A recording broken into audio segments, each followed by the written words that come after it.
Hi friends, welcome to Telugu One Academy. This is Dr. Harinath Reddy. As part of Polity Quick Revision, let us get started with one more topic for today, that is center-state relations. So we all know that Indian Constitution is federal.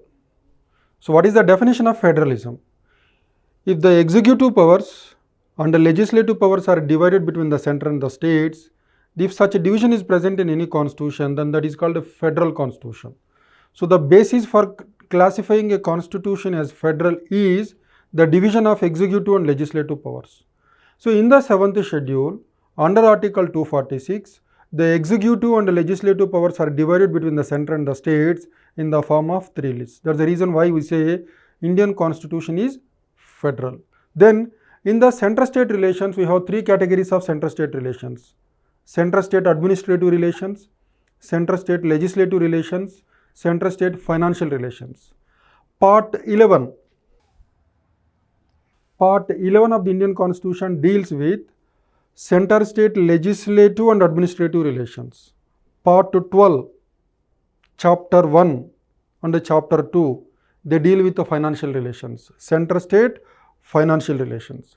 See, center-state financial relations is also called as a fiscal federalism. Especially in the center-state financial relations, the role of the Finance Commission of India and the GST Council is very, very important. So before I get started with the center-state legislative relations, let me explain the significance of the Indian Federal Constitution. So when the Constitution was enacted in the 1950, and when it came into force on 26th January 1950, all the constitutions which were there till then, the classical federations, they are rigid constitutions. So unlike the classical federations which are already in place, the framers of the Indian Constitution, they have designed the Indian Federal Constitution in such a way that it suits the interests of the country. For example, in all other classical federations which were there till then, the scope of the union government, the powers of the union government and union parliament are very restricted. Unlike the classical federations, in the Constitution of India, the central government under the Indian parliament is given a very wide list of powers. For example, in India, the union list contained 97 items in 1950. Now it contains 98 items. You don't see these number of items in the union list in other classical federations. In other words, our federal system is unique in one way, that the central government and the union parliament was given a vast field of powers. So there was a long list of subjects in the union list that made the central government very strong.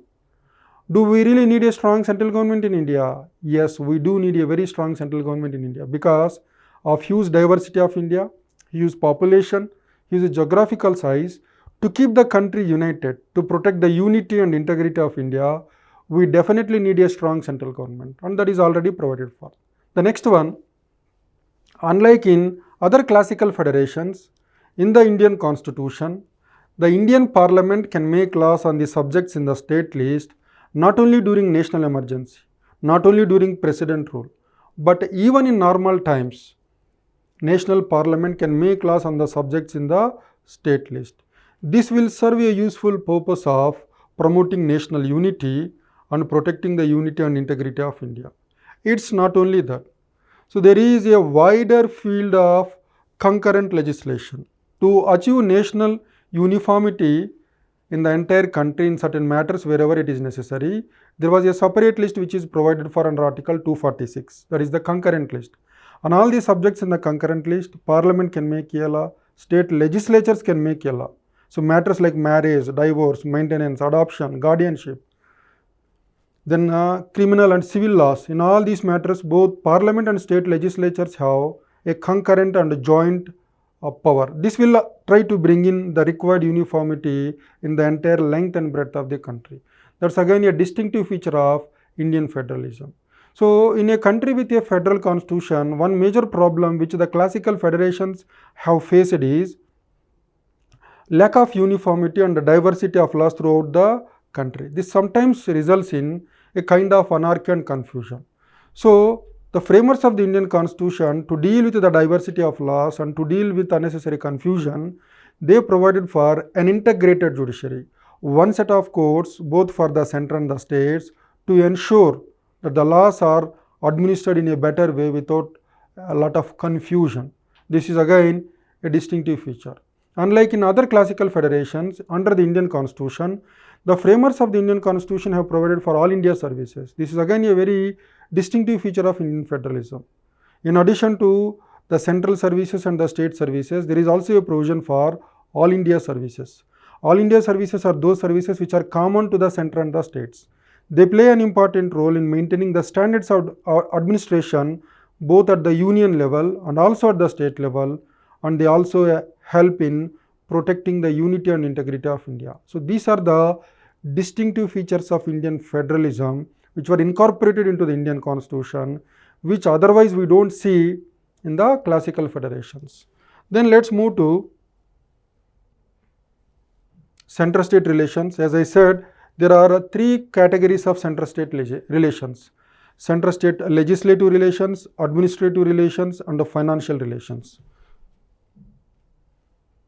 If you take the center-state legislative relations, as I said just now, Part 11 of the Indian Constitution, Chapter 1 deals with the center-state legislative relations from Articles 245 to 255.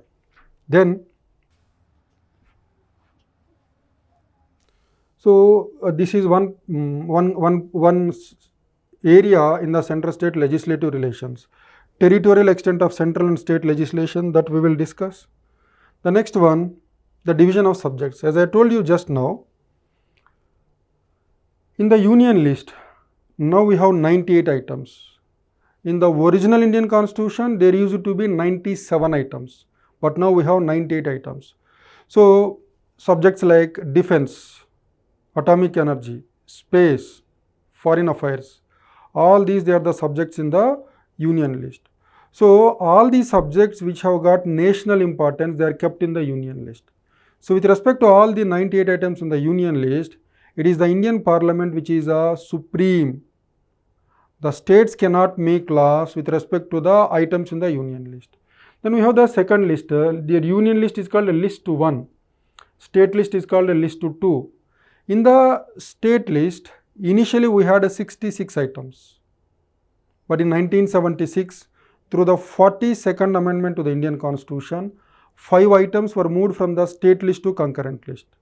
So, education is one, weights and measures, forests, protection of wild animals and birds, administration of justice in all the courts other than the Supreme Court and High Court. So, these are the 5 subjects which were originally in the state list. They were moved to concurrent list in 1976 through the 42nd Amendment. So, 66 minus 5, 61. And in the recent past, through the 101 Amendment to the Indian Constitution relating to GST, 2 more items were deleted from the state list. 61 minus 2, you will get 59 items. So, as of now, in the state list, there are 59 items. With respect to all the items in the state list, the state legislatures are supreme. But there are exceptions. When national emergency is in operation, when state emergency is in operation, Parliament gets the concurrent power of legislation, which means Parliament can make laws with respect to items in the state list. So, then the concurrent list. List 3 is concurrent list. List 3 is concurrent list. In the original Constitution of India of 1950, in the concurrent list, there were 47 items. But as I said just now, in 1976, when 5 items from the state list are moved to concurrent list, 47 plus 5, it became 52. So, today in the Constitution of India, in the concurrent list, we had 52 items. With respect to the 52 items in the union list, Parliament can make laws. State legislatures can also make laws. In case if there is a conflict, law made by the Parliament will prevail over the state law. That is the distribution of powers: executive powers, legislative powers, financial powers. All these 3, they are divided between the center and the states in Article 246 in the form of 3 lists: union list, state list, concurrent list. And there is something called residuary powers. Those subjects which are not mentioned in the Indian Constitution, they are called residuary powers. Under the Indian Constitution, the residuary powers are given to the center. But if you take the American Constitution, under the American Constitution, the residuary powers are given to the state governments. That's the difference between American and Indian federalism. So when we discuss about center-state legislative relations, we will also try to discuss what are the situations where Parliament can make laws with respect to items in the state list. That is parliamentary legislation in the state field. But before this, let us try to discuss the center-state legislative relations. If you take Article 245, so this is the first article in the center-state legislative relations. I said chapter 1, see here. This is part 11. Part 11 of the Indian Constitution deals with the center-state legislative and administrative relations. In that, the chapter 1, this one, chapter 1 deals with the legislative relations. In that, the first article is 245, Article 245. What does Article 245 speaks about?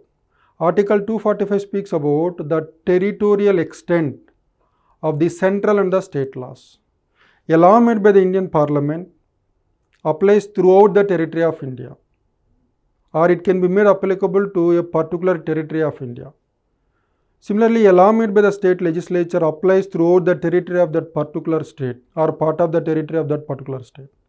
But here we should also remember there is something called extraterritorial operation. A law made by the Indian Parliament will also have extraterritorial operation, which means a person who is an Indian, if he is located in a foreign country like United States of America, the laws made by the Indian Parliament can be extended to an Indian who is located abroad.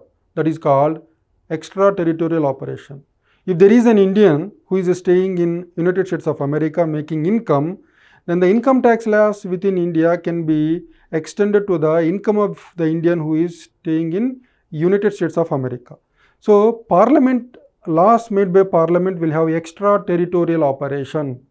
And if you take the laws made by the state legislature, a law made by the state legislature can extend beyond the territory of the state as well in certain situations.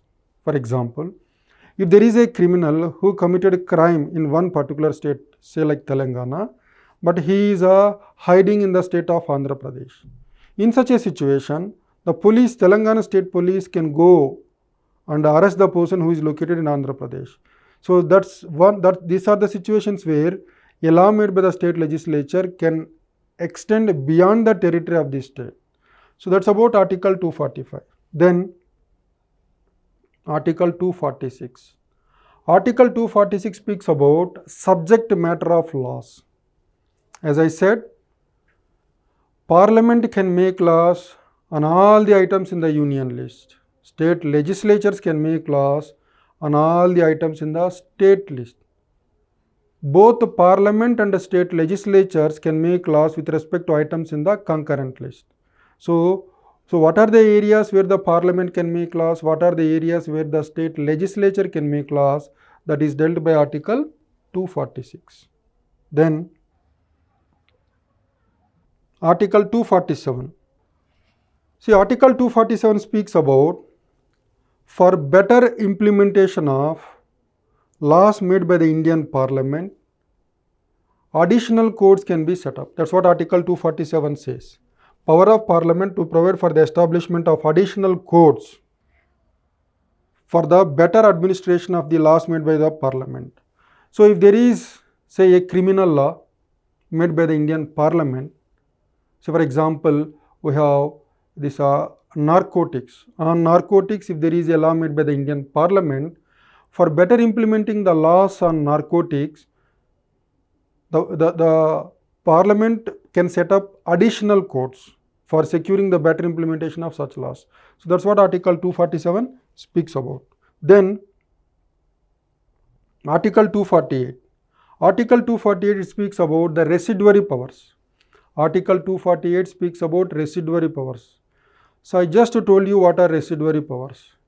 Any power which is not mentioned in the Constitution of India in the 7th schedule, it is called residuary power. As I said earlier, under the Constitution of India, the residuary power is with the center. But under the American Constitution, the residuary power is with the state governments. That's what Article 248 speaks about. Then Article 249, it speaks about the power of the Indian Parliament to make laws on the subjects in the state list. So here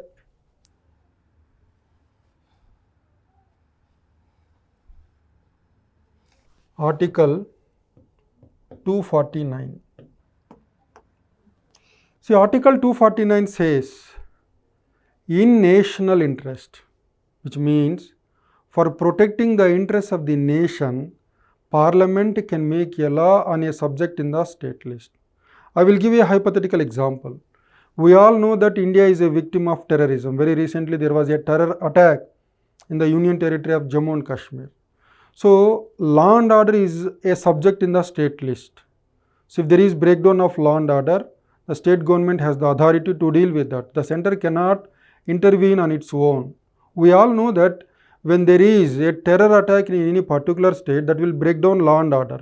So, in such a situation, if the state government is not capable of dealing with violence, the union government cannot intervene on its own unless the states make a request. So, in such a situation, it will be very difficult to deal with law and order.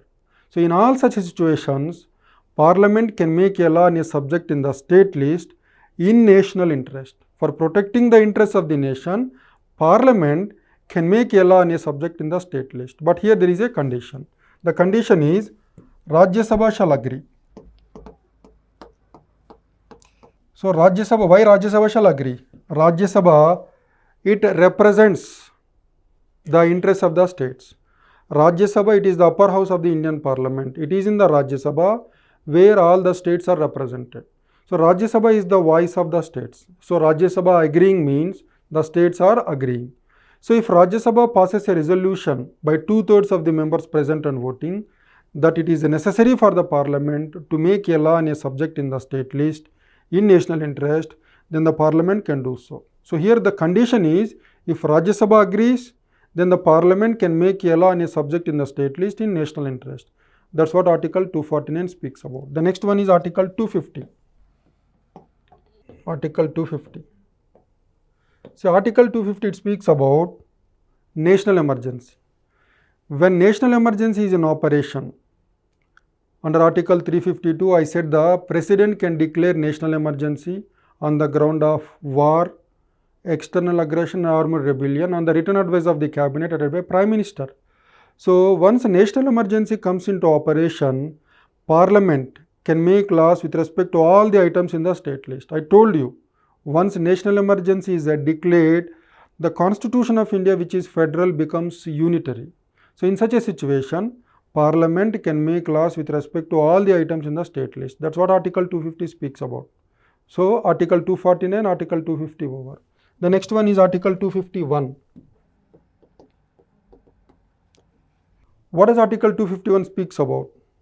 I said under Article 249, Parliament can make a law on a subject in the state list. Similarly, under Article 250, when national emergency is in operation, Parliament can make a law on a subject in the state list. So, laws made by the Indian Parliament on the subjects in the state list. Laws made by the Indian Parliament on the subjects in the state list under Article 249, under Article 250, if they come into conflict with the laws made by the state legislature, then the laws made by the Parliament will prevail over the laws made by the state legislature. That's what Article 251 says. The next one is Article 252. Article 252. See, Article 252, it's an example for cooperative federalism. Then what is cooperative federalism? Anthony Harold Birch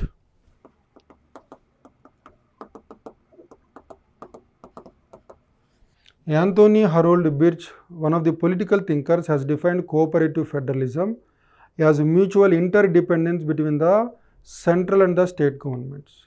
So, in India, we see the dependence of the central government on the state governments, and similarly the state governments are dependent on the central government. That is called cooperative federalism.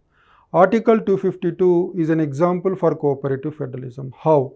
Article 252 says, If two or more states request the center, then the parliament can make a law on a subject in the state list. For example, we had a legislation in 1976 made for protection of the wildlife. So we have Wildlife Protection Act 1972.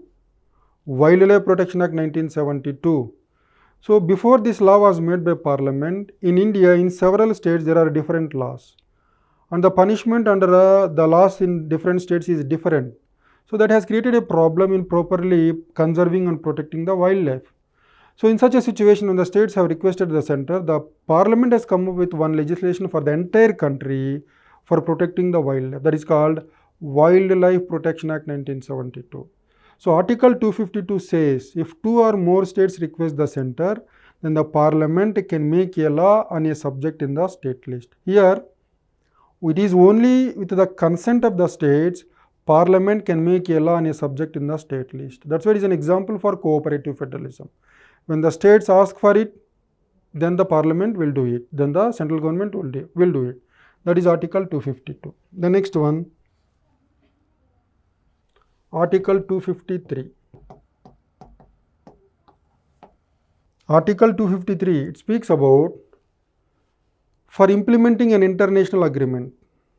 For implementing an international agreement, Parliament can make a law on a subject in the state list. For example, in India, in 2016, Indian Parliament has made a law on disability. Disability. We all know that disability, it is a subject in the state list. On disability, there was an international agreement, United Nations Convention on the Rights of the Disabled. India was a signatory to this convention and India has ratified this convention. So it has an international obligation to enact a law on disability. So for implementing any international agreement, Indian Parliament can make a law on a subject in the state list. That's what Article 253 says. Then Article 254. Article 254 speaks about if there is a conflict between the law made by Parliament and the law made by the state legislature with respect to a subject in the concurrent list. So with respect to a subject in the concurrent list, if there is a law made by Parliament, if there is a law made by state legislature, the law made by the Parliament will prevail over the law made by the state legislature. But there is one exception. If there is a law made, if there is a bill which is passed by the state legislature in any particular state, if this is in conflict with an existing parliamentary law, but if it gets assent from the President of India, then in that particular state, the state law will prevail. So here the example is, here the point is, if there is a state law which is in conflict with a central law and a subject in the concurrent list, but if this state law has received assent from the President of India, then in that particular state, the law made by the state will prevail over the central law because it has received assent from the President. But Article 254 says, at any given point of time, the Parliament can make a law subsequently even to undo such a law which is in conflict with the central law, which is in operation after getting assent from the President. That's Article 254. So we have discussed Article 249, Article 250, Article 251, Article 252, Article 253, Article 254. The last one is Article 255. Article 255. So this article says there are certain categories of bills which are to be introduced in the Parliament or the state legislatures with the prior recommendation of the President or the Governor. Say for example, if there is a bill which is meant for reorganizing a state, such a bill can be introduced in the Parliament only with the prior recommendation of the President. So without prior recommendation of the President, if it so happens that a bill is introduced in the Parliament, Parliament has passed it, President has also given the assent to it, then subsequently, merely because it was not introduced in the Parliament with the prior recommendation of the President, such a bill cannot be declared as invalid. That's what Article 245 says. So with this, we are done with the center-state legislative relations. So from articles 245 to 255, they deal with the center-state legislative relations. Let's move to center-state administrative relations. As I said,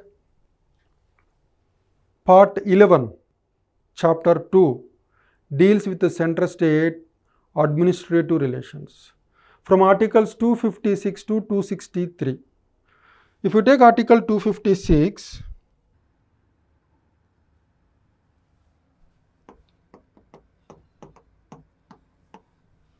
Article 256, it speaks about the laws made by the Indian Parliament. See, when the executive power of every state is exercised, when the states exercise their executive power, they should not come in conflict with the laws made by the Indian Parliament. That's what Article 256 says. The executive power of every state should be so exercised to ensure compliance with the laws made by the Indian Parliament.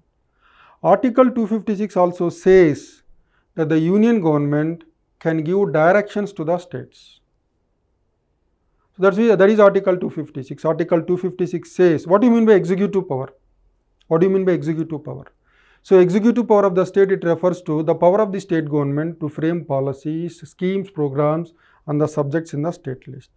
When the states exercise their executive power, such exercise of the executive power should not come in conflict with the laws made by the Indian Parliament. That's what Article 256 says. Article 256 also says the union government can give directions to the states. Then let's move to Article 257. So Article 257 says, when the states exercise their executive power, that should not come in conflict with the executive power of the union. Article 257 says, when the states exercise their executive power, the exercise of the executive power of the state should not come in conflict with the exercise of executive power by the union. It also says that the union can give directions to the states. In addition to this, Article 257 says the union government through the Indian Parliament can declare certain highways and waterways as national highways and national waterways. In addition to this, so with respect to means of communication which are of national importance or military importance, the union government can confer certain duties and responsibilities on the state governments to construct and maintain means of communication which is of national importance or military importance. If there is any excess expenditure incurred by the state government, that will be compensated by the central government. And Article 257 also says that the union government can give directions to the states for protecting the property of the Indian railways in that particular state. So that's it about Article 257. Then we have the next article, Article 258. So Article 258 again is an example for cooperative federalism. What is Article 258? Article 258 says the executive power of the union can be given to the state either conditionally or unconditionally by consulting the governor. So the union government exercises executive power with respect to the subjects in the union list. So if the union government feels that this job can be much better done through the states, the union can give its executive power to the state. For example, Polavaram was declared as a national project. When Telangana was carved out of the state of Andhra Pradesh, Polavaram was declared as a national project. Polavaram was very important for the state of Andhra Pradesh. It was a lifeline for the state of Andhra Pradesh. Once Polavaram was declared as a national project, it is the duty of the union government to complete the construction of the Polavaram project. But the construction of the Polavaram project was entrusted to the state government of Andhra Pradesh. So this is an example for the union government conferring its executive power on the state. So Article 258 allows greater decentralization of executive power from the center to the states. We all know that in India, there is excessive concentration and centralization of power. So by using Article 258, more and more executive powers of the union can be decentralized to the states. That's why Article 258 is an example for cooperative federalism. The union government can do this only by consulting the concerned state government and with the consent of the state government. And Article 258 also says the Indian Parliament by enacting a law can confer certain duties and responsibilities on the officers of the state. So here you don't need to obtain the consent of the concerned state government. So if any expenditure is incurred by the concerned state government, that will be compensated by the center.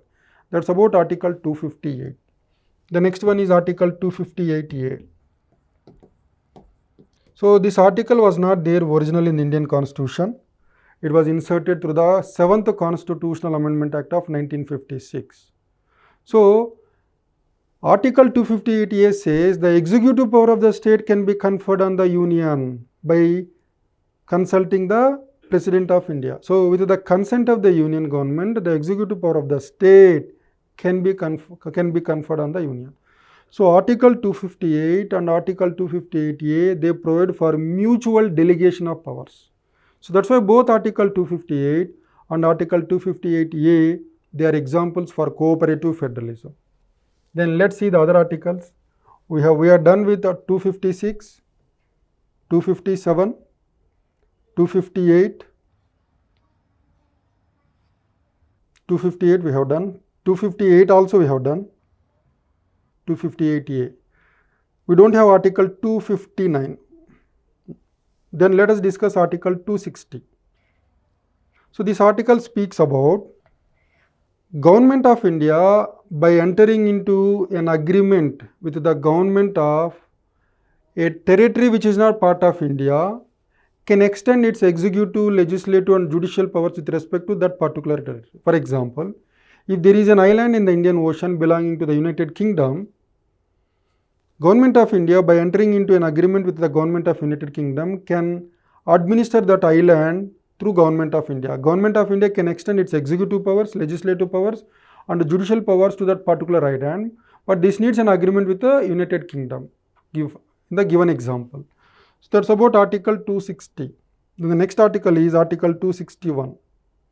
This again is a very, very important article. As I said, in all the countries which are federations, because you have a government at the center and you have several governments at the state level, there is a possibility of diversity of laws in several states. When there is such a diversity, if there is a lot of diversity in the laws made by different states, that sometimes will create a problem. So Article 261 is an attempt to address such a problem. So Article 261 says, full faith and credit shall be given throughout the territory of India to public acts, records and judicial proceedings of the union and of every state. Final judgments or orders delivered by civil courts in any part of the territory of India shall be capable of execution anywhere within that territory according to law. So to better explain this Article 261, I have done my BDS, Bachelor of Dental Surgery, from the Usmania Medical College. So if I want to practice in the state of Haryana, my certificate, my Bachelor of Dental Surgery certificate should be recognized in the state of Haryana. That's an example. That's the meaning of Article 261. Similarly, I was given a driving license in the state of Andhra Pradesh. I belong to the state of Andhra Pradesh. So this driving license should be capable of being used throughout the country wherever I go. So I don't need to obtain driving license every time I enter a new state. That's the meaning of Article 261. For example, I had a matrimonial conflict with my wife, but my wife belongs to the state of Andhra Pradesh, but now I am working in Delhi. So if the court has given an order asking me to pay the maintenance to the wife, this maintenance order must be capable of being enforced and implemented even in Delhi where I am located. That's what Article 261 says. Full faith and credit shall be given to public records, judicial proceedings throughout the territory of India. So this Article 261 will try to bring in the uniformity which is required in the entire country so that the problems and the confusion which is unnecessary could be avoided. The next one is Article 262. Article 262 is again very, very important. This needs a detailed explanation.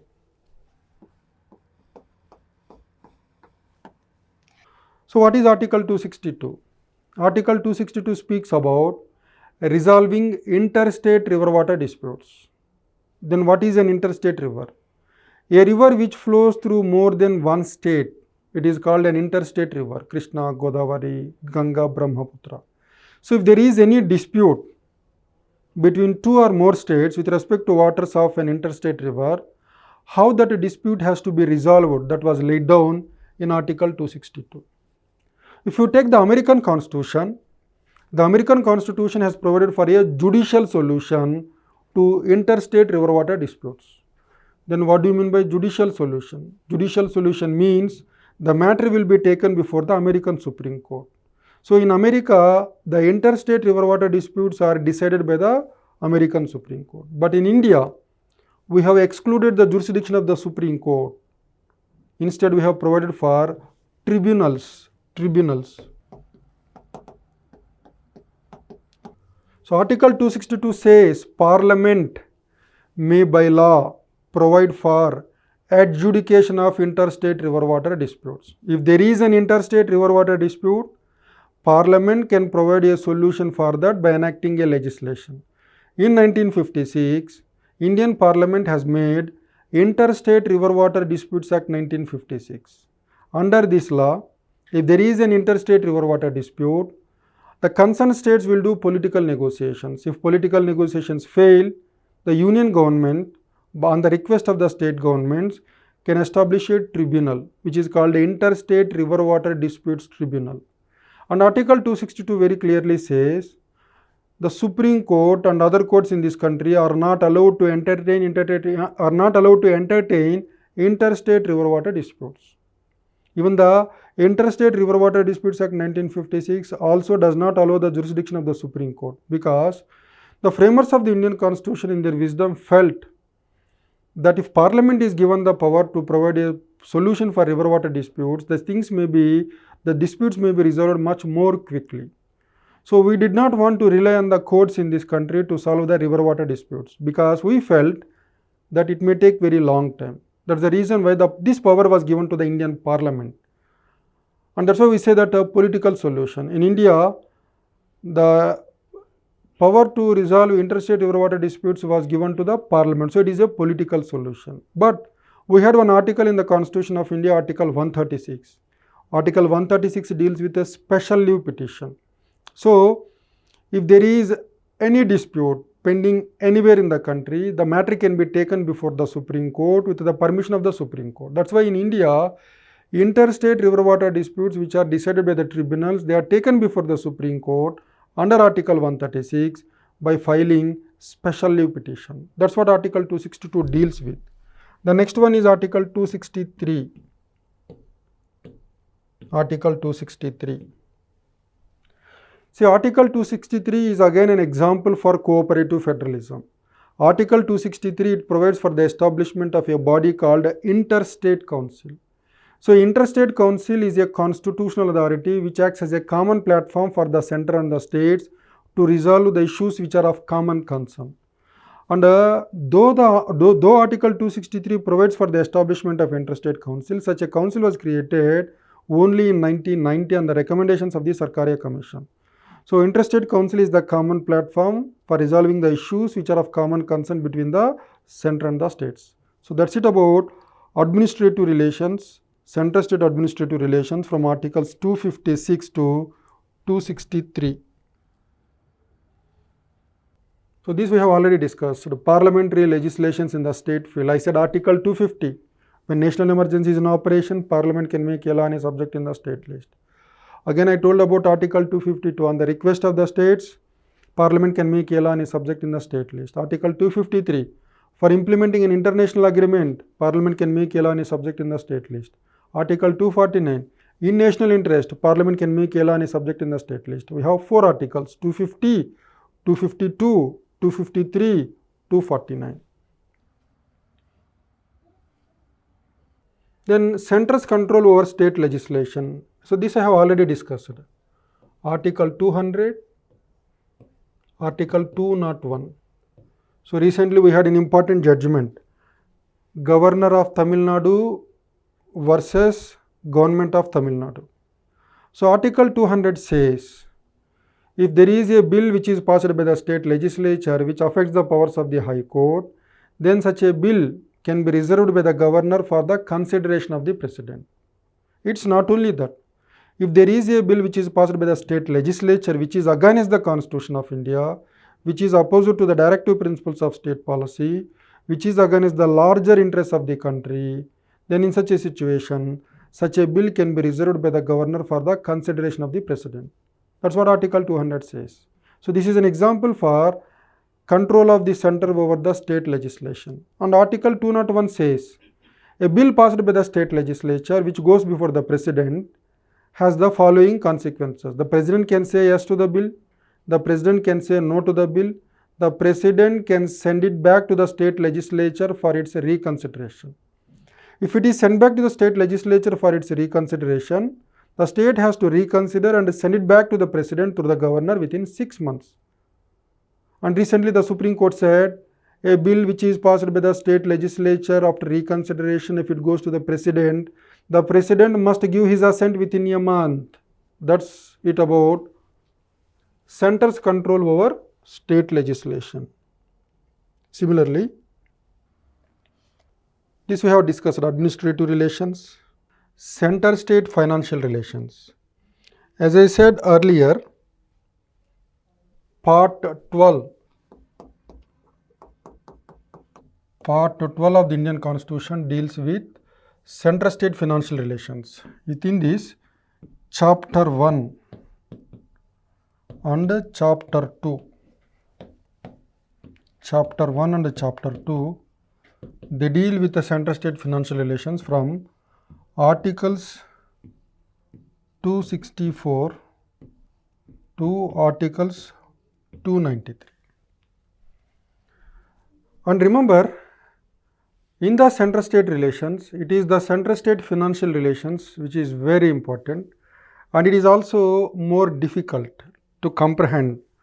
So if you take a lot of interest, it will be more easy for you. I will try to make it simple. Then there is a term called fiscal federalism. Fiscal federalism.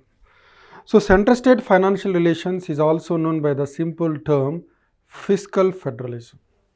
Then when it comes to the center-state financial relations, let us try to discuss the problems in the center-state financial relations. Under the Constitution of India, in the Union list, there are 13 taxes. In the state list, we have 18 taxes. We don't have a tax in the concurrent list, which means there is no tax which can be levied by both center and states together. We have an exception in the recent past. We have come out with a GST, Goods and Services Tax. So with the exception of GST, in the Constitution of India, in the 7th schedule, you don't have any tax in the concurrent list. That if there is a tax, it will be either in the union list or in the state list. So there are 13 taxes in the union list and 18 taxes in the state list. On the face of it, it might appear that in the state list there are more taxes, more number of taxes, which means the states can generate more revenue compared to the center. This is not true, because most of the taxes which generate a lot of revenue, they are kept in the union list. For example, personal income tax, corporation tax, customs duty, central excise, all these they are mentioned in the union list. What is personal income tax? On the income of the individuals, there is a tax, that is personal income tax. That is a direct tax. On the income of the companies, there is again a tax that is called corporation tax. On the exports and imports, there is a tax called customs duty. On the goods which are manufactured in India, there is a tax called central excise. So these are the taxes which generate a lot of revenue to the union government. So with the increase in the size of the economy, the revenues from these taxes, they also increase. So the word used for this, it is called buoyancy. The word is called buoyancy. So most of the taxes which are buoyant, they are in the union list. What do you mean by buoyancy? If there is increase in economic growth, if there is increase in the size of the GDP, then simultaneously there will be increase in the income through these taxes. So the union government, if you see, the fundamental problem in the center-state financial relations is the revenue raising capacity of the central government is far superior compared to the responsibilities. On the other hand, the revenue raising capacity of the state governments is limited compared to the responsibilities. Though there may be 18 taxes in the state list, only there are few taxes which generate some kind of revenue. For example, sales tax, excise duty on alcohol, motor vehicle tax, stamp duty. These are the taxes through which the states get revenue. But the ability of the state governments to generate revenue is not matching the needs, expenditure needs. If a state government spends 100 rupees every year, it is able to generate only 50 rupees through its revenues. Then how is it making the expenditure of 100? It also gets money from the central government, and because of the money which it gets from the central government, it was able to spend 100 rupees. In India, the situation today is the states are financially very much dependent on the central government for financial resources. The reason for this is, when the constitution was designed by the framers of the Indian constitution, they have given more taxation powers to the union government.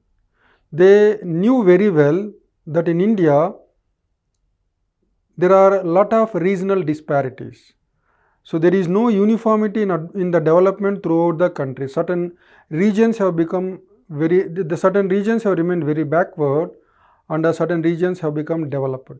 So by focusing on economic and social planning through the Planning Commission, the union government wanted to promote balanced development throughout the length and breadth of the country. If the union government has to do this job of promoting balanced economic development throughout the length and breadth of the country, it must have enough financial resources with it.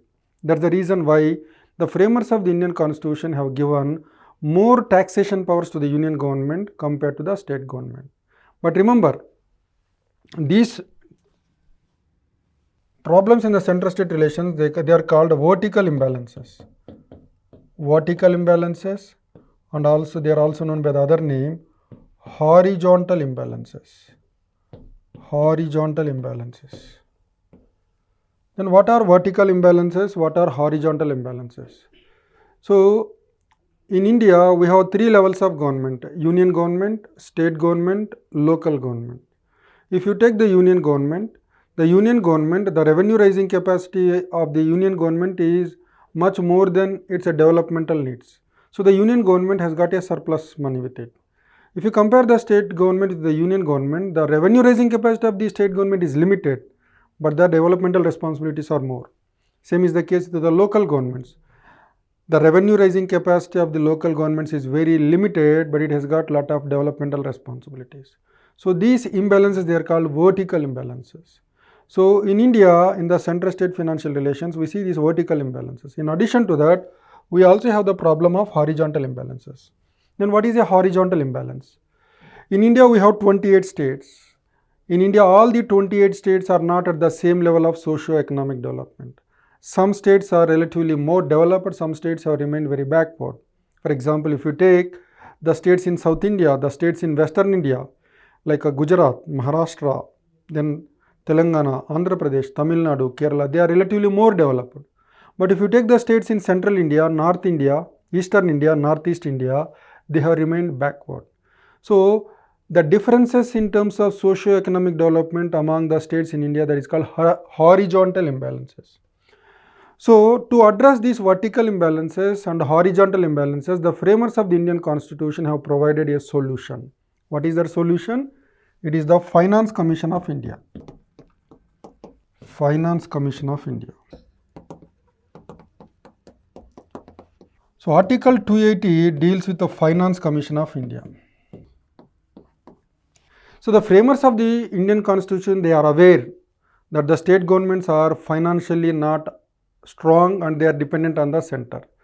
So To make the state governments financially more comfortable, the framers of the Indian Constitution have provided a solution in the form of Finance Commission of India. And that's the reason why the Finance Commission of India, it is called the balancing wheel. The balancing wheel in center-state financial relations. Why is it called the balancing wheel? On the recommendations of the Finance Commission of India, the net tax revenues of the union government, they are shared with the state governments. For example, if the union government gets 100 rupees as the net tax revenue, out of these 41 rupees, it goes to all the 28 states. I said there are 13 taxes in the union list. Whatever the money which the union government gets through its taxes, that is called union tax revenue.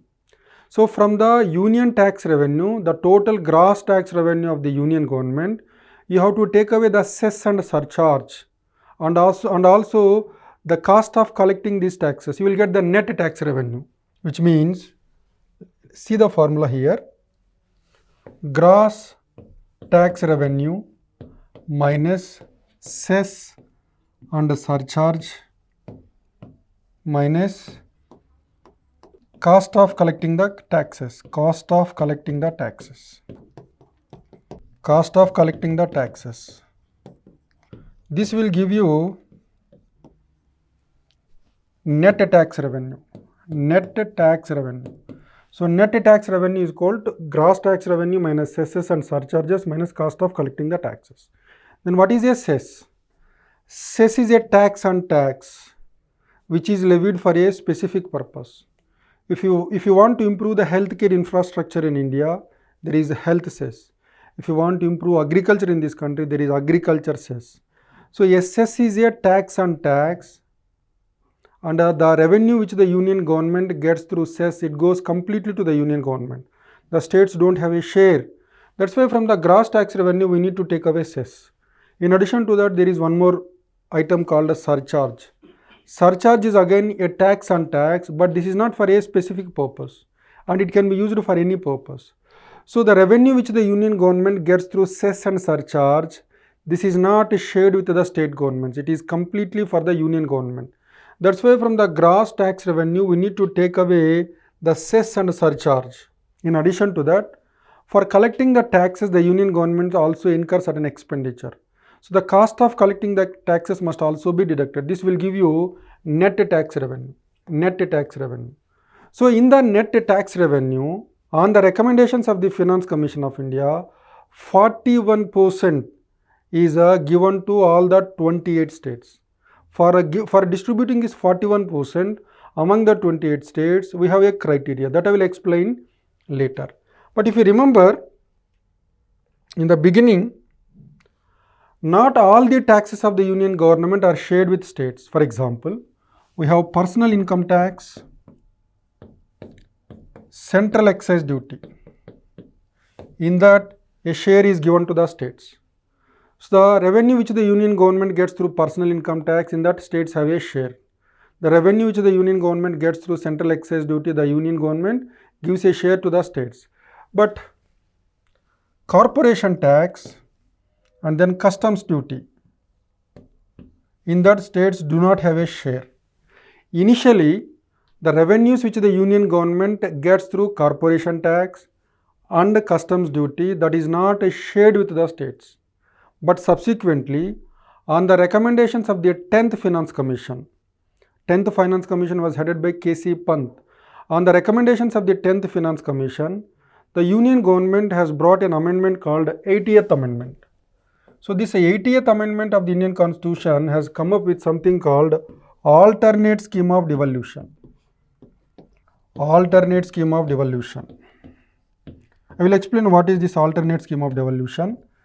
So the amendment was done in 2000, but it was implemented retrospectively from 1996. The amendment was done, the 80th Amendment was done in 2000, but it was implemented from 1996 onwards. Then what is this alternate scheme of devolution? The alternate scheme of devolution says that instead of the states getting a share from some of the taxes of the union government, alternate scheme of devolution says that the state should get a share from all the taxes of the union government. So whatever the money which the union government gets through all its taxes, in that a particular share is given to the state government. For example, as of now in India, we have personal income tax,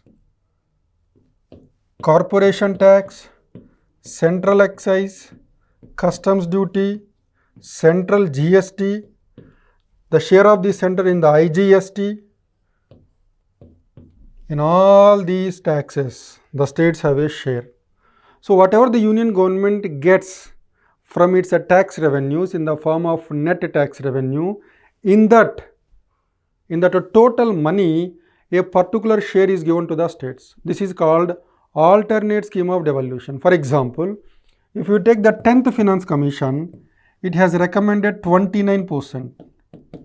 If the net tax revenue is 100 rupees, in that 29 rupees will be given to all the states. This has increased in course of time to 29.5, 30.5, 32, 42, now it is 41. So 11th Finance Commission, 12th Finance Commission, 13th Finance Commission, 14th Finance Commission, 15th Finance Commission. So from 29% it has increased to 49%, 42%. So in the total net tax revenue of the union government, today the states are getting 41%. So this 41% is given to all the 28 states. And to distribute this 41% among all the 28 states, there is a formula which is followed by the union government. Let us see that. See here. The Finance Commission of India has come up with a set of criteria. On the basis of this criteria, money is distributed among the states. So the criteria which is laid down here: income distance, I will explain, population 1971 census, population 2011 census, area of the state, forest cover in the state, forest and ecology, infrastructure index, fiscal discipline, demographic performance, tax effort.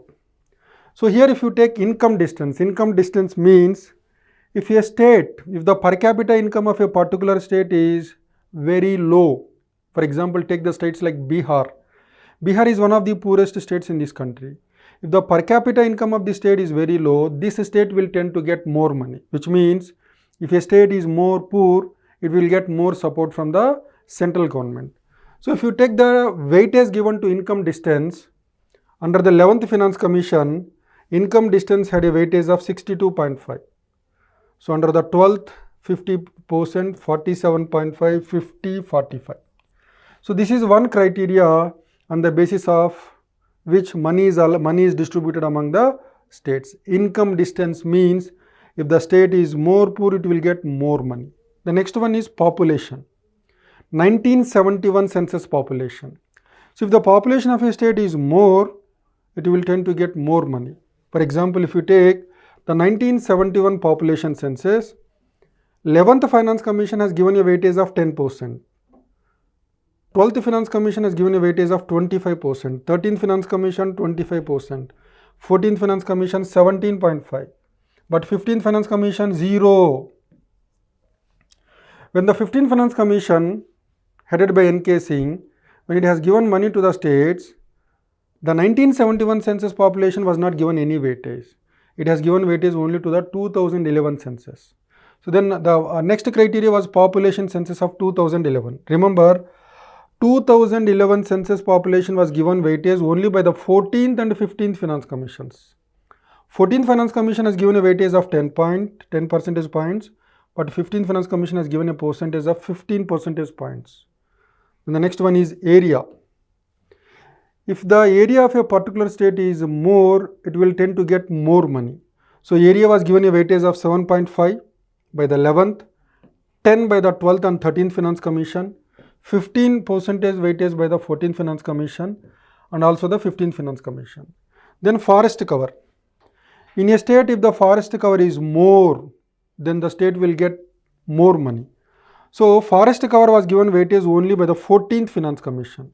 14th Finance Commission has taken up forest cover as one of the criteria and it has given a weightage of 7.5. Then if you take forest and ecology, The designation was changed from forest to forest and ecology. So forest and ecology was taken as one of the criteria only by the 15th Finance Commission till now. The 15th Finance Commission has given a weightage of 10 percentage points to forest cover, forest and ecology.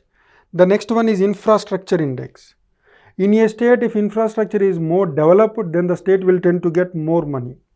But only the 11th Finance Commission has given weightage for infrastructure index, and the weightage is 7.5.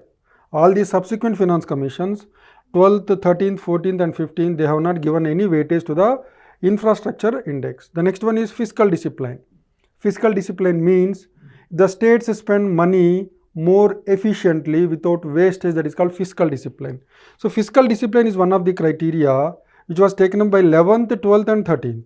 7.5, 7.5, 17.5. But the 14th and 15th Finance Commissions have given up fiscal discipline as one of the criteria. The next one is demographic performance. If a particular state has controlled the population much better, then that state will tend to get more money. That is called demographic performance. Demographic performance was taken up as one of the criteria by only the 15th Finance Commission. That is a 12.5 percentage points. The last one is a tax effort. If a particular state tries to improve the tax revenues by increasing the efficiency in the collection of taxes, then such a state will tend to get more money. So tax effort was given weightage by the 11th, 12th and 15th Finance Commissions. But the 13th and 14th Finance Commissions have not given any weightage to the tax effort. So if you see this table, the criteria for horizontal devolution is broadly categorized into equity and efficiency. Two words, equity and efficiency. Equity means equality. If area of the state is more, if the population is more money is given. Under the existing criteria for horizontal devolution by the successive Finance Commissions, more money goes to the states on the criteria of equity. Less money goes to the states on the criteria of efficiency. And this is the complaint of the southern states. Southern states and western states, which are relatively more developed, they are making a complaint that they are receiving less money from the central government on the recommendations of the Finance Commission of India, because efficiency was not given a lot of weightage. It is only the equity which was given greater weightage. So there is a demand from the southern states to give greater weightage to the criteria of efficiency. Efficiency in the sense tax effort, demographic performance, fiscal discipline, infrastructure index, they all come under efficiency criteria. But efficiency criteria was given less weightage. So this is the criteria on the basis of which money is distributed among the 28 states. That 41% is distributed among the 28 states. Then, so what are the different types of taxes and who will collect them? Collection. So this is also called a levy. Who levies them? Levy. Who will levy? Who will collect? Who will utilize it? So that we will try to discuss. As I told you, the first one, cess. Cess is a tax on tax. A cess which is levied by the union government. Levy is by the union, that is central government. Collection by central government. Utilization is also by central government. All the kinds of cesses which are levied by the union government, they are levied, imposed by the union government, collected by the union government, utilized by the union government. Then when it comes to surcharge, again levy by the center, collection by the center, utilization by the center. Then we have Article 270. I told you, taxes like personal income tax, corporation tax, basic customs duty, central excise, central GST, the revenue which the union government gets through these taxes, it is distributed between the center and the states. All these taxes, personal income tax, corporation tax, customs duty, central excise, central GST. Levy is done by the central government. Collection is done by the central government, but they are distributed between the center and the states.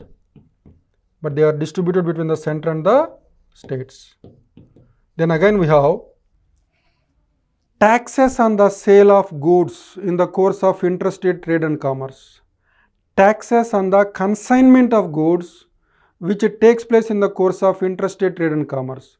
So that was levied by the center, collected by the center, but was assigned to the states. But was assigned to the states. Then similarly we have stamp duties. Stamp duties and duties on excise and medicinal toilet preparations. Stamp duties and duties on medicinal and toilet preparations, they are levied by the center. If it is a union territory, it is collected by the center and utilized by the center. If it is a state, it is collected by the state and utilized by the state government. So that's it about who will levy, who will collect and who will utilize with respect to different taxes. Then again we have in the center-state financial relations there is reference to consolidated fund of India, consolidated fund of the state. We have public account of India, public account of state. We have contingency fund of India, contingency fund of state. If you take the first one, consolidated fund of India and the consolidated fund of the state, all the revenues which the union government gets, which the state government gets, it is deposited in the consolidated fund. All the loans made by the union government and the state government, they are deposited in the consolidated fund. And if you want to make any expenditure from the consolidated fund, it is done only through an appropriation law. Then when it comes to public account, so there is a public account of India and public account for every state. So post office savings and the pension funds of the employees, they are kept with the central government from the public account. In the public account, if you want to draw money from the public account, you don't need any parliamentary authorization. The third category of fund, it is called consolidated contingency fund of India, contingency fund of the state. So the money from contingency fund can be spent by both president and the governor for meeting unexpected and unforeseen situations. So these are three kinds of funds which are spelled out in the financial relations: consolidated fund, public account, contingency fund. And then if you take Article 275, Article 275, it speaks about grants in aid. So under Article 275, on the recommendations of the Finance Commission of India, the Union government gives grants in aid to the state government. So there we have a number of kinds of grants. We have local body grants, we have health grants, we have education grants, we have grants for agriculture, we also have grants for defense and internal security, defense and external security, defense and external security. The next one is Article 282. Article 282 speaks about discretionary grants. See, under Article 275, the grants are given to the states by the Union government on the recommendations of the Finance Commission of India. Here the Union government doesn't have any discretion. So when the Union government gives money to the states under Article 275 as grants in aid, there is an objective criteria. That's why they are called as statutory grants. But when the Union government gives money to the states under Article 282, it is called a discretionary grant. Example for discretionary grant, it is centrally sponsored schemes, special development packages. We know that in India we have a number of schemes. These schemes are broadly classified into centrally sponsored schemes, central sector schemes, state sector schemes. Central sector schemes are those schemes which are taken up by the Union government and the subjects in the Union list. So they are designed by Union government, fully funded by Union government and implemented by Union government. We don't have a problem with central sector schemes. Example, NHDP, National Highways Development Program. And the state sector schemes are those schemes which are taken up on the subjects in the state list.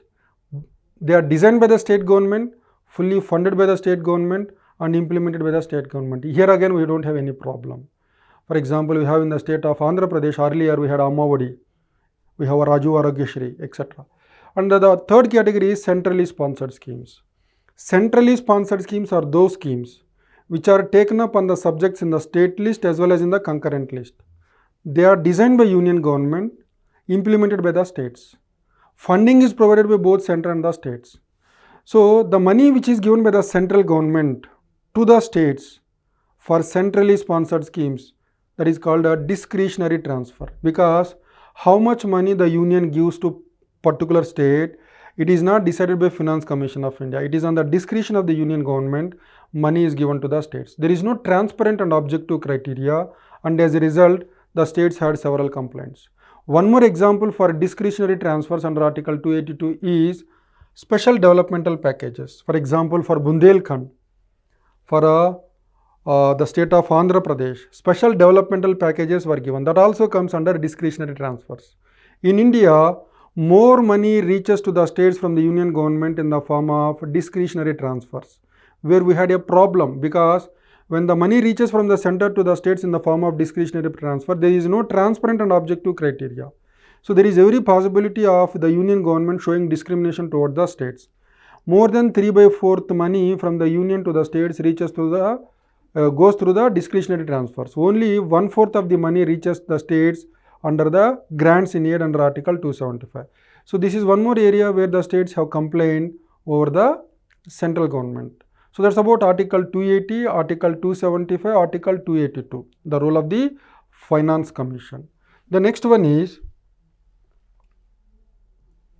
we had an important amendment, the 101 amendment in 2016. This is related to GST.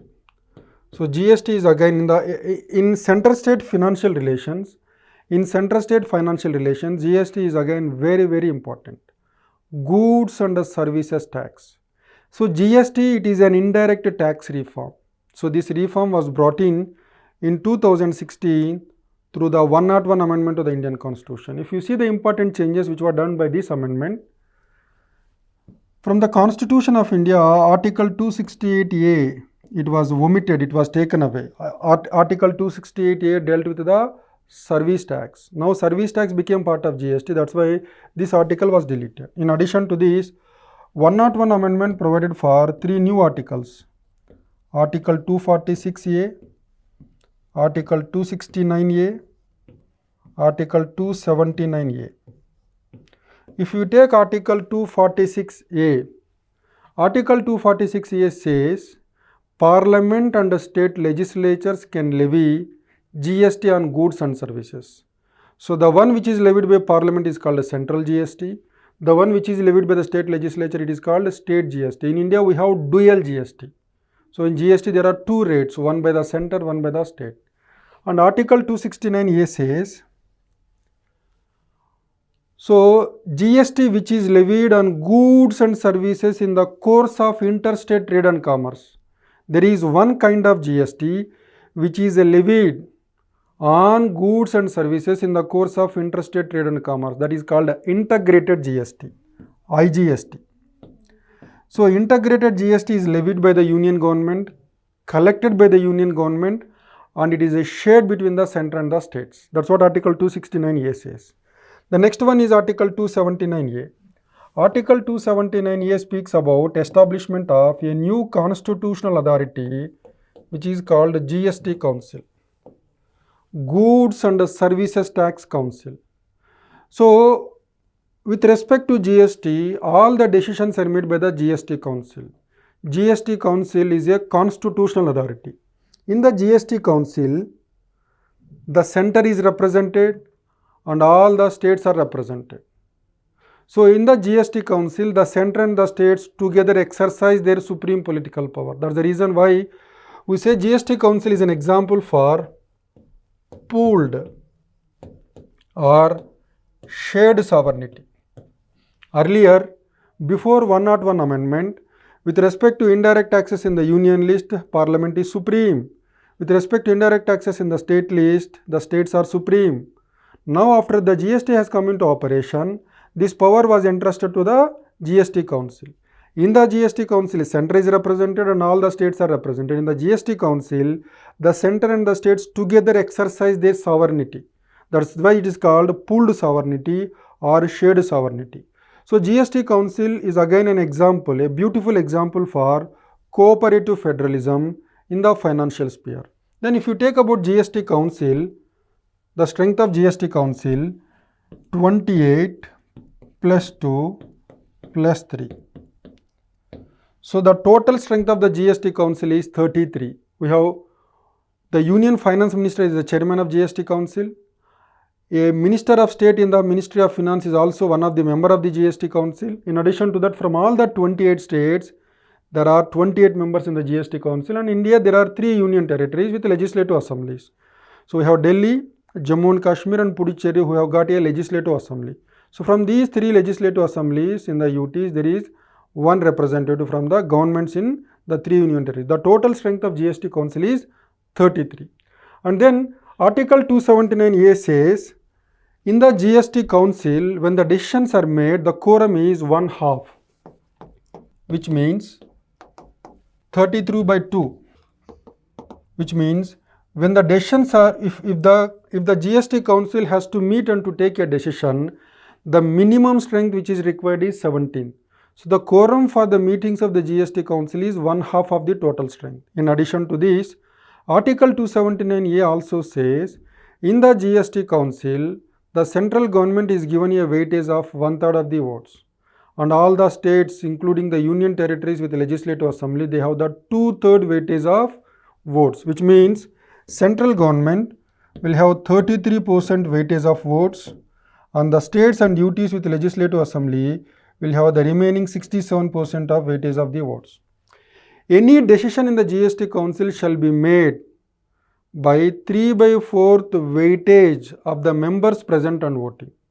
If all the members are present and if they participated in voting, then every decision needs the support of 75% of the weightage of the votes. This is called 3/4 weightage.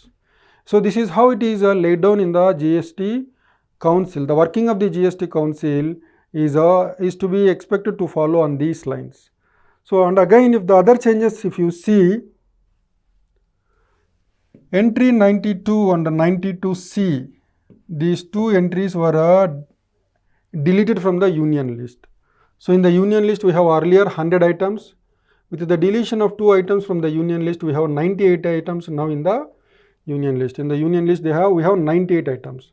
Then if you take the state list, we had now 59 items. But before this amendment we had 61. 2 entries were deleted from the state list. So through 101 amendment to the Indian Constitution, from the state list which had 61 items, 2 entries were deleted. So 61 minus 2, we had 59 items. So these are the changes which are brought in the Constitution of India through the 101 amendment to the Indian Constitution. See, the 101 amendment to the Indian Constitution, it made changes to the 7th schedule. So there were changes in the union list, list 1. There were changes in the state list, list 2. So this amendment has to be given approval by the Parliament by special majority, a majority of the total membership and 2/3 of the members present and voting. In addition to that, half of the states also have given their approval. So this is the method with which the 101 amendment has to be was brought into operation, because it deals with a federal provision. Then if you see the impact of GST on the center-state relations. So with the implementation of GST, the center is much less affected. The states are much more affected. What do you mean by that? So the union government is not much affected financially because the union government has got other sources of tax revenue. For example, personal income tax, corporation tax, they are outside GST because they are direct taxes. So whenever the union government wants to increase the revenue, it can increase the personal and corporation tax rates and can mobilize additional money. So the center is not much affected. In addition to that, the union government can also increase its revenues through cess and surcharge. In addition to that, basic customs duty, it is outside GST, it is not part of GST. And central excise and petroleum products is not again part of GST. So the union government has got a number of taxes outside GST through which it can either increase its tax revenues, personal income tax, corporation tax, basic customs duty, central excise and petroleum products, etc.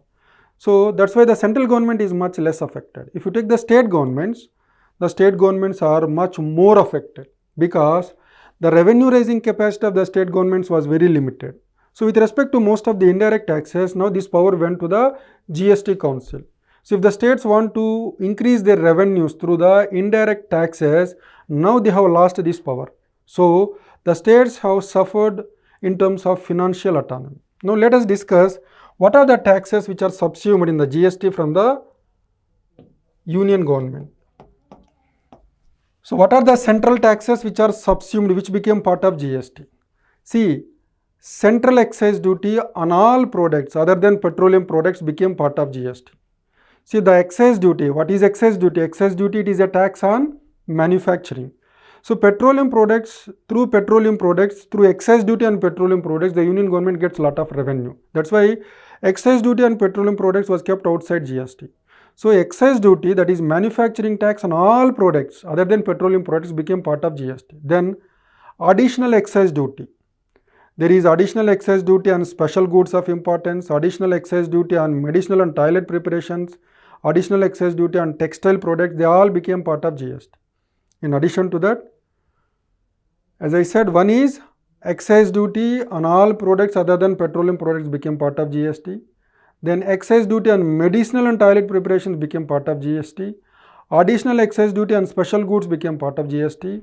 Additional excise on textile products became part of GST.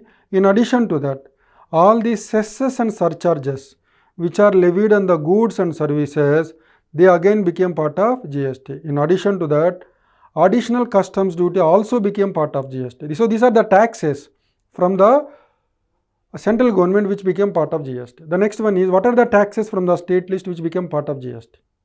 The following taxes became part of GST from the state list. The first one is the sales tax on all products. The sales tax on all products other than petroleum products became part of GST. Entry tax became part of GST. Luxury tax became part of GST. Purchase tax became part of GST. Entertainment tax became part of GST from the state. Then in the union list from the central taxes, what are the taxes which are not part of GST? I already told you. Personal income tax, corporation tax, basic customs duty, excise on petroleum products is outside GST. Similarly, at the state level, sales tax on petroleum products is outside GST. Alcohol, excise duty on alcohol is outside GST. Electricity duty outside GST.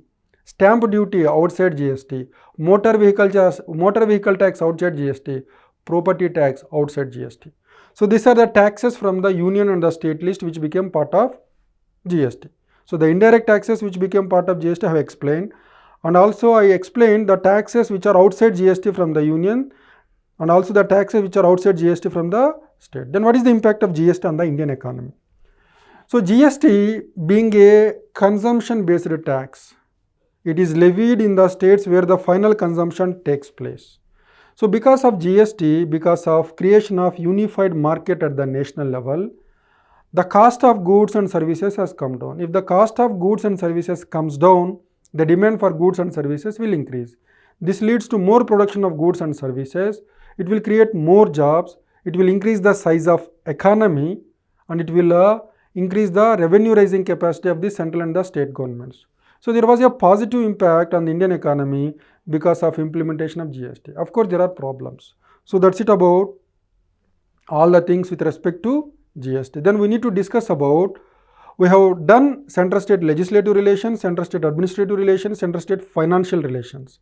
Then what are the recommendations on center-state relations from time to time by different bodies which were appointed till now? For example, we had the first Administrative Reforms Commission, then we have the Rajmanar Committee, we have then Anandapur Sahib Resolution, we have West Bengal Memorandum, we have Sarkaria Commission, we have Poonchi Commission.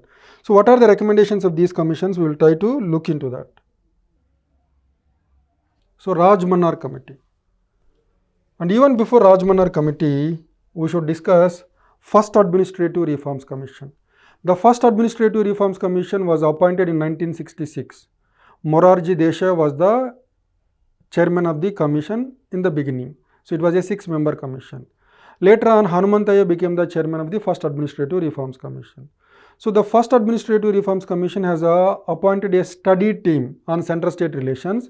This study team was headed by MC Setalvad, the then Attorney General of India. So the First Administrative Reforms Commission has recommended the establishment of Interstate Council. The first Administrative Reforms Commission has also recommended empowering the state governments in terms of finances. Then after MC Setalwad Study Team and first Administrative Reforms Commission, the next one is Rajmannar Committee. So Rajmannar Committee was a 3-member committee appointed by the Tamil Nadu state government in 1967. It gave the report in 1971. Under Rajmannar Committee, it went into the center-state financial relations and has come up with radical recommendations. So Rajmannar Committee has recommended abolishing all India services. Rajmannar Committee has recommended deleting Article 356 from the Indian Constitution. It recommended establishment of an interstate council. And it recommended transferring the subjects to the state list. More and more subjects to be transferred to the state list. It also recommended giving residuary powers to the states. I said under the Indian Constitution, the residuary powers are given to the central government.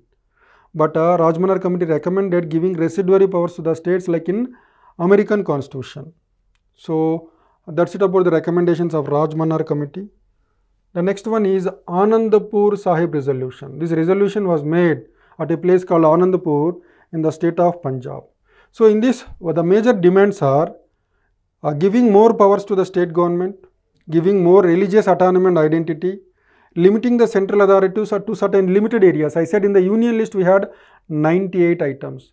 But Anandpur Sahib resolution recommended that the power of the union must be restricted to only few items in the union list.